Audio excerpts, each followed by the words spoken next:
uncbands.org. Hello everyone, my name is Juan Alamo from UNC Chapel Hill, and today I would like to talk to you about rudiments. I have 5 rudiments that I call the 5 essential snare drum rudiments that everybody should know because they happen quite frequently in both orchestral and wind symphony repertoire, and as well as percussion ensemble. So those 5 rudiments that I'm alluding to are the multiple bounce roll, 5-stroke roll, 9-stroke roll, flam, and drags. I must point out that we have a total of 40 standard rudiments, and which are the equivalent to scales on the keyboard. So instead of scales, we use rudiments. But we're going to concentrate with those 5 because, as I said before, those are kind of the most common ones that you will encounter on any repertoire that you're studying or performing.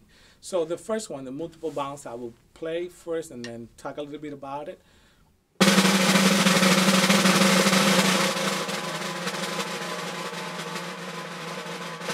So multiple bounce.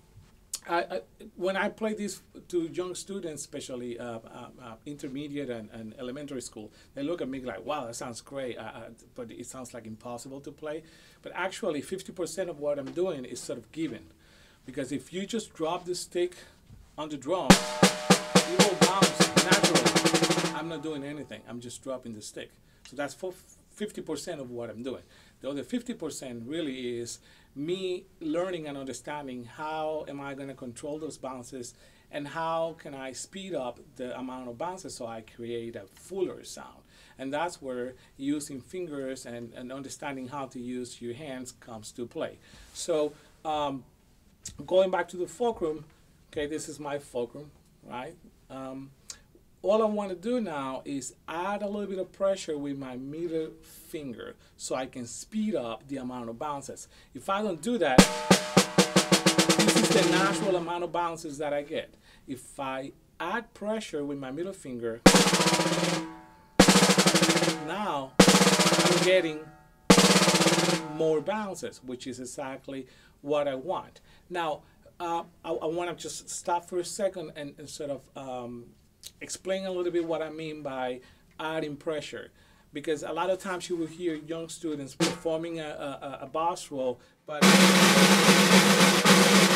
it sounds sort of not clean and not nice because they're putting too much pressure. So the key element or the key factor here is just to find a good balance and how much pressure do I actually need. If you notice, when I added pressure, this is as much as you need. If I add more pressure, then I'm not getting as many bounces, and the sound of the drum is not as resonant as before. So all I want is just that much amount of bounces, and when I combine that with my left hand, bingo, I get the sound that I'm looking for. So one exercise that I use with my students is very simple. So what I'm gonna be using is 1 measure of quarter note, 1 measure of eighth note, followed by 1 measure of eighth note triplet, and then 1 measure of 16 notes. You can set the metronome at 60, more or less around here. 1, 2, 3, and 4, and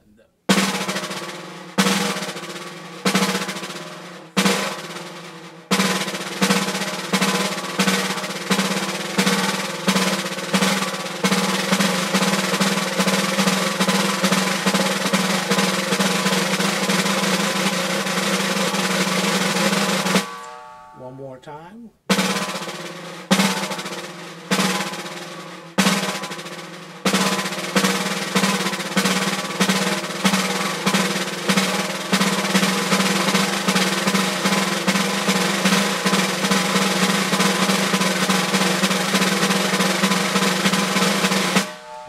So if you notice, what I'm using mostly, in addition to adding pressure with my middle finger, is mostly an arm motion. I'm not really using my wrist at all. So this is very much the motion that I'm using when I play my multiple bounce roll. And when you start with the quarter note, make sure that you get your right hand bouncing till the next hand comes in. So the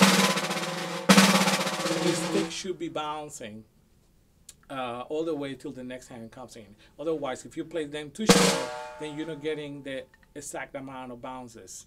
And when you try to play at a faster tempo, then your sound won't be as even and as smooth as you want it. So ultimately, you want to have you want to create a sound that more or less sounds like this. Your roll should be more or less like this.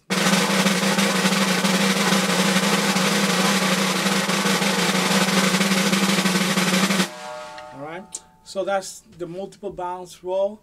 Then from there we go to the 5 and the 9 stroke roll. There's sort of a subcategory of the multiple bounce roll.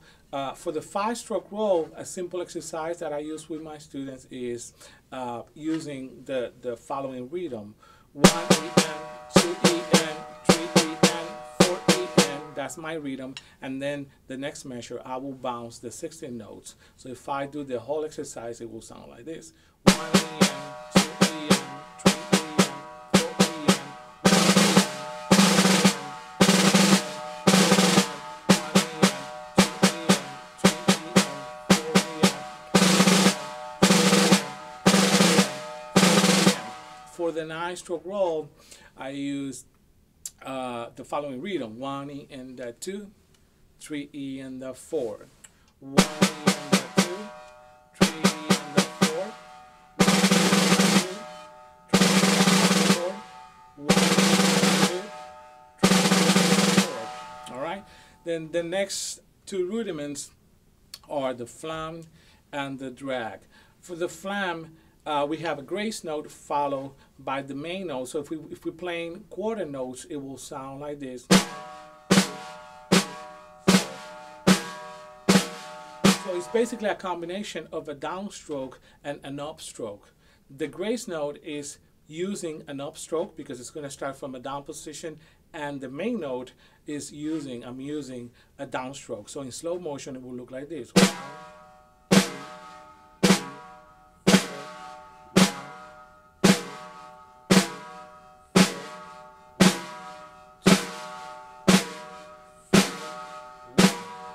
One way to sort of develop that is practicing using the following rhythm: 1, that 2, that 3, that 4, that 1. So like this: 1, that 2, that 4, that 1,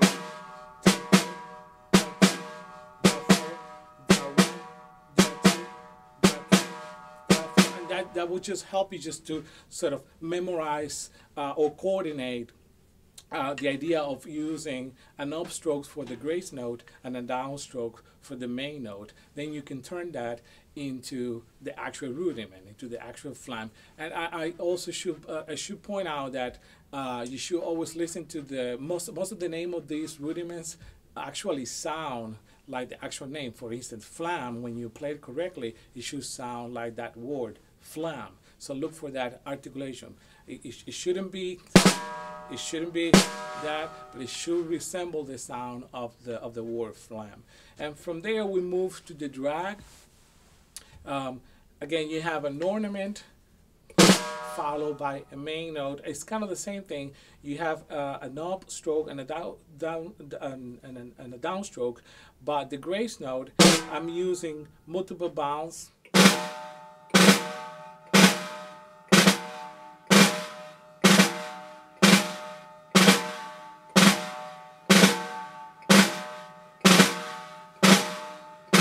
What I would do is just practice playing the grace note with the same hand first.